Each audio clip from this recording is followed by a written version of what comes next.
A narcissist will go all out to devalue who you are as a person, to feel better about who they are as a person. It would be quite pitiful if it wasn't so hurtful to those that the narcissist is devaluing.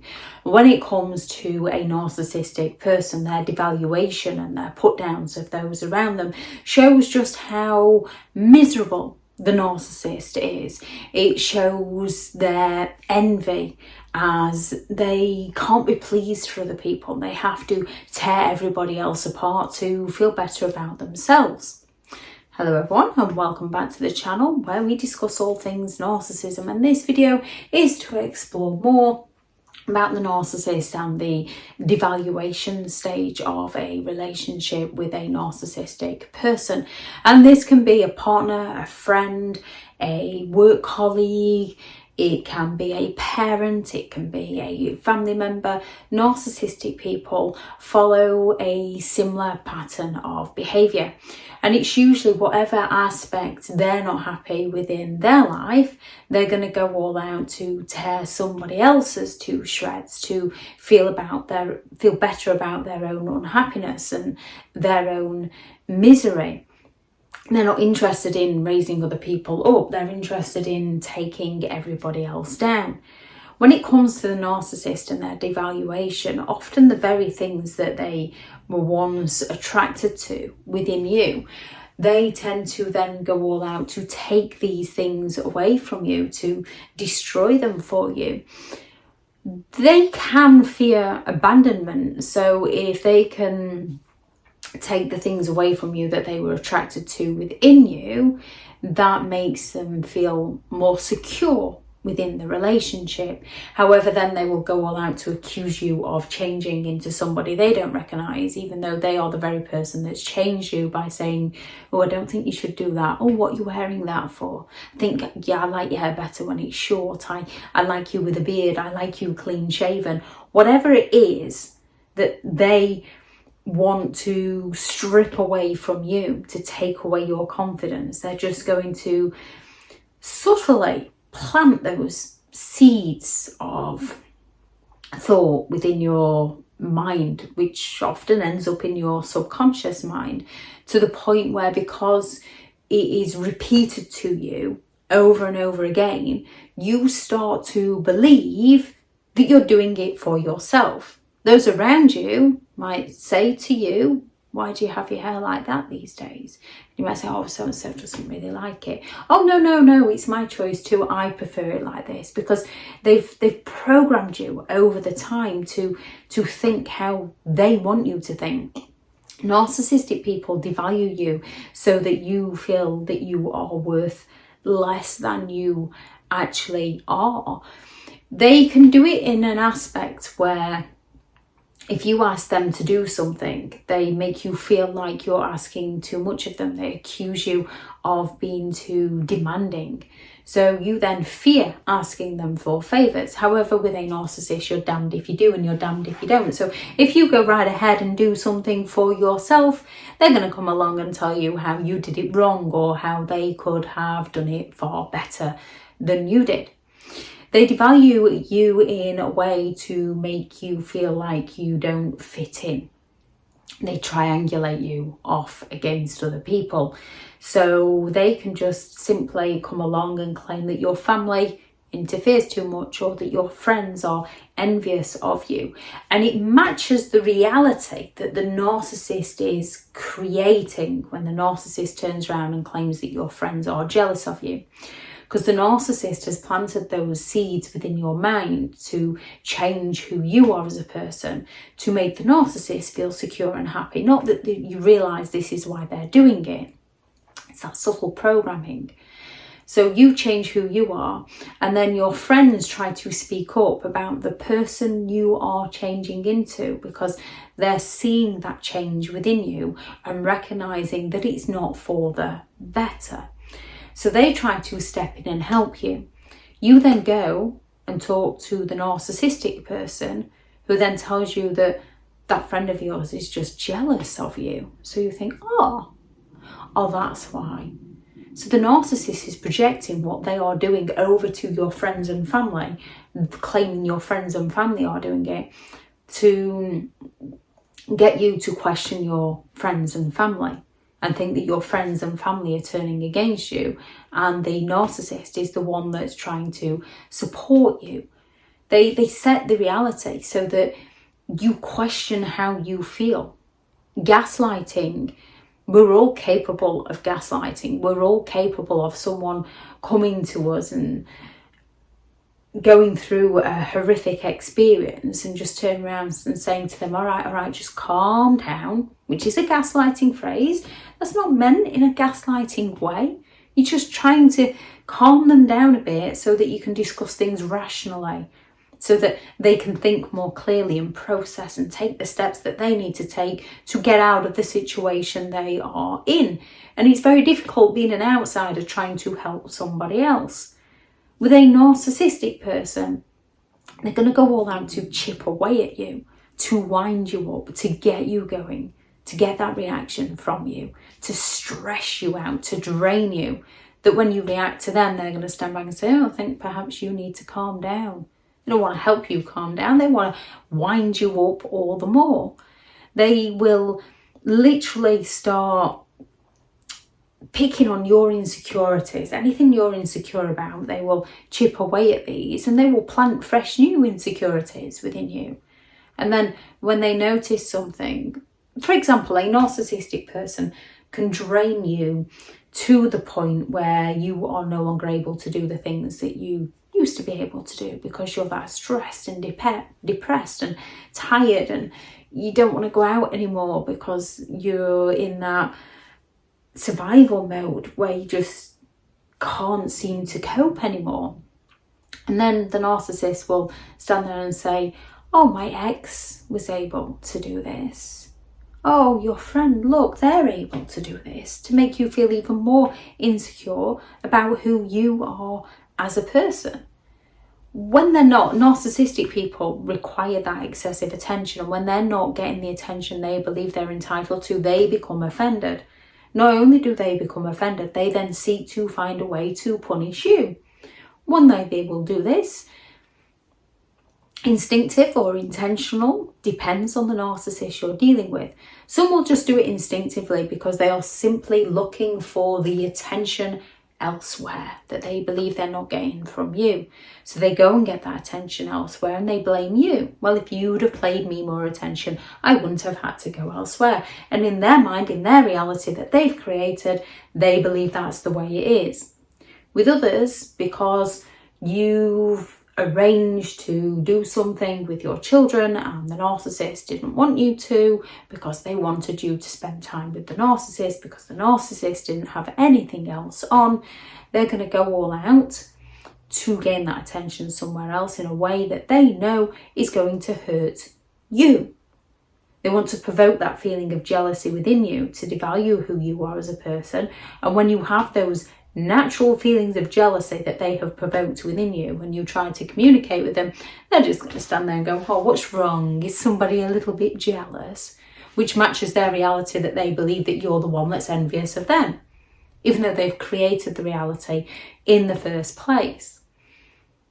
Narcissistic people devalue you by shifting all the blame over to you. Whatever goes wrong is never their fault.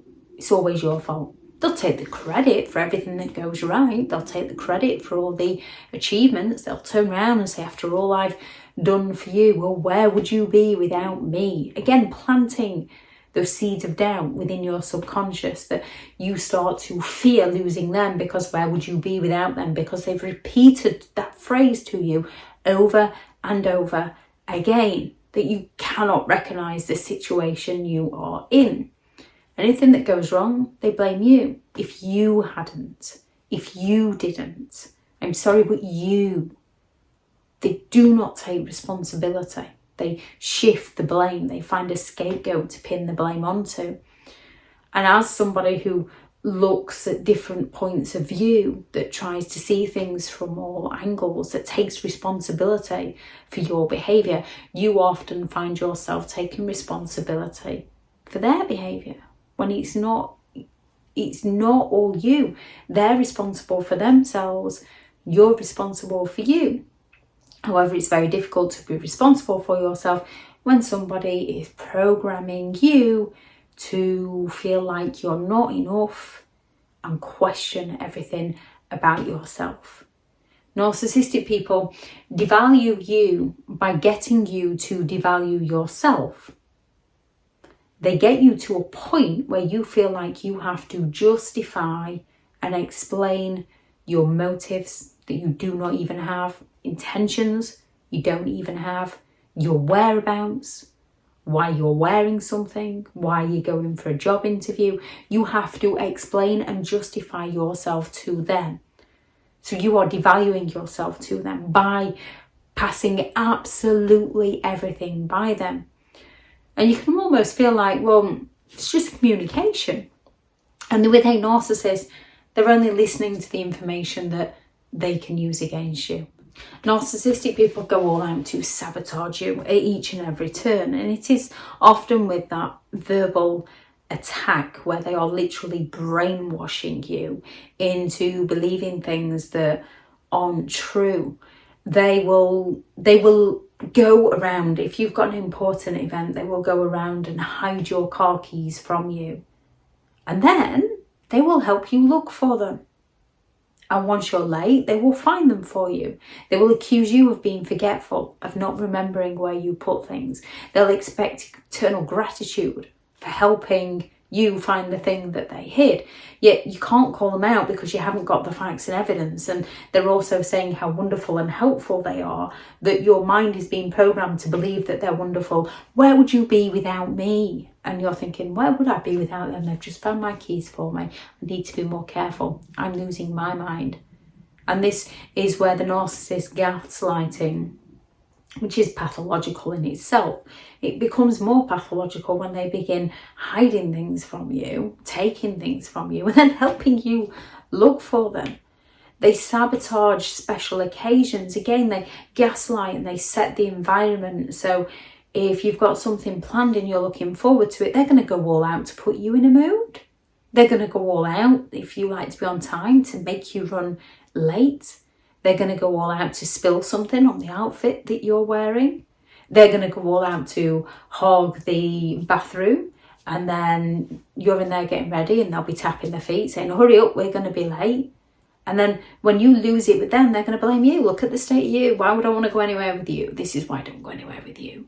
And you question and blame yourself.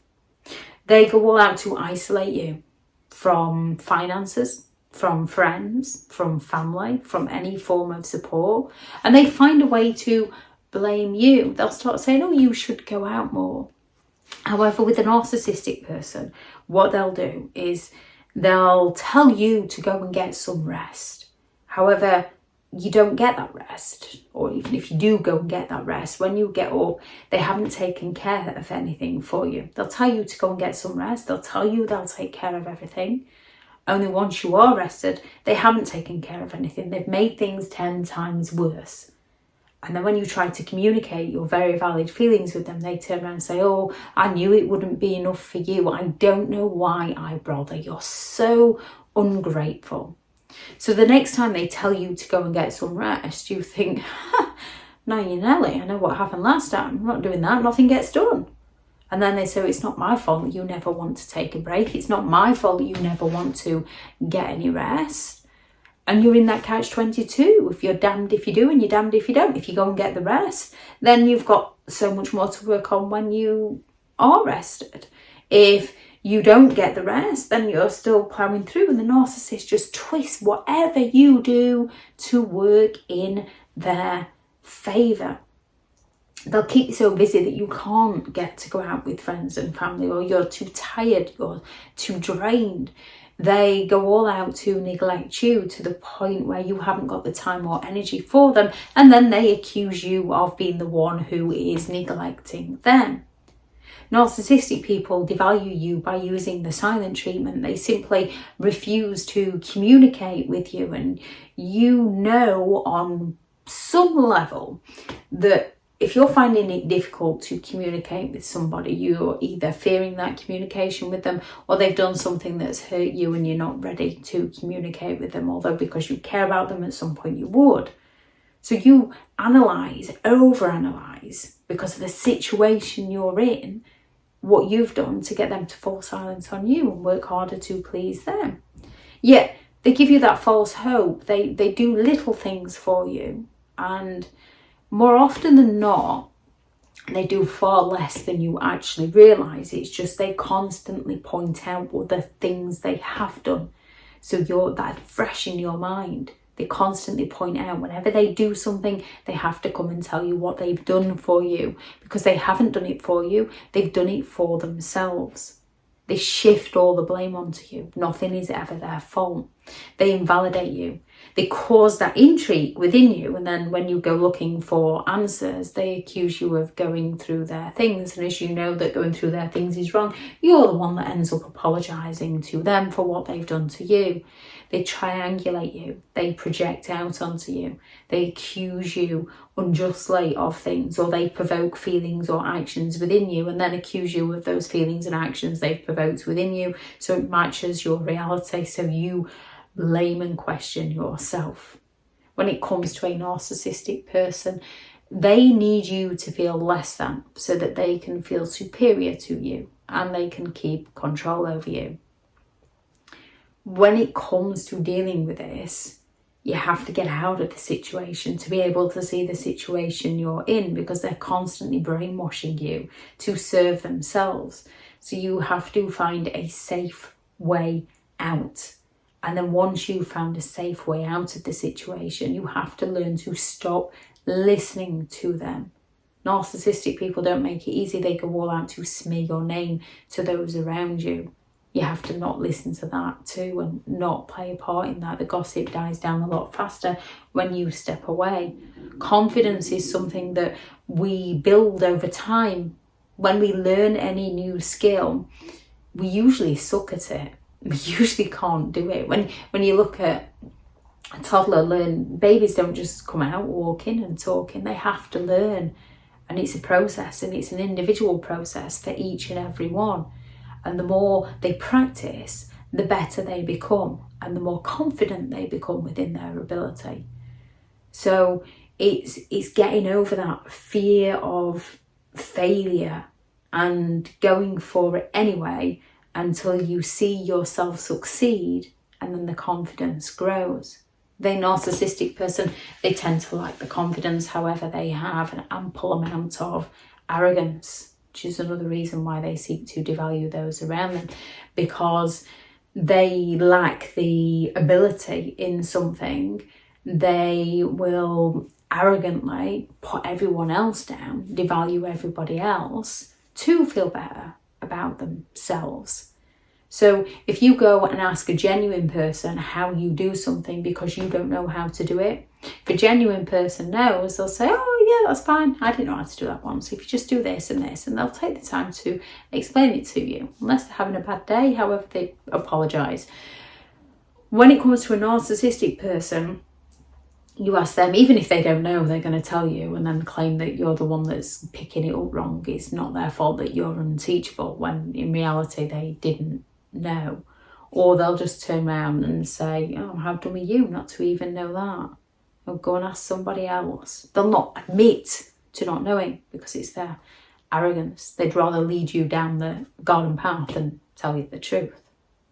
If anyone has any thoughts on this video, please do add those into the comments. Thank you very much to all the returning subscribers and your continued support with the channel. It's greatly appreciated. If you are new to the channel, I'm Elizabeth Shaw. This channel is all about narcissistic behaviour to give you more understanding of the people you might be dealing with within your life, how to handle yourself around those people if you cannot go no contact, and different methods to find what works for you to help you understand and overcome narcissistic and emotional abuse. If you do find the information helpful on the channel, please do subscribe. If you are looking for further help and support in understanding and overcoming narcissistic and emotional abuse, I do have several online guides available, and those teachable links are in the video description. If you are looking for someone to speak to, I have partnered with BetterHelp, and their sponsored link is also in the video description. I do have a new book out, which is 15 Rules to Deal with Narcissistic People, if you'd like to check that out, which will also be in the video description. Go out there and create the day that you deserve, because you do deserve to have an amazing day. Bye.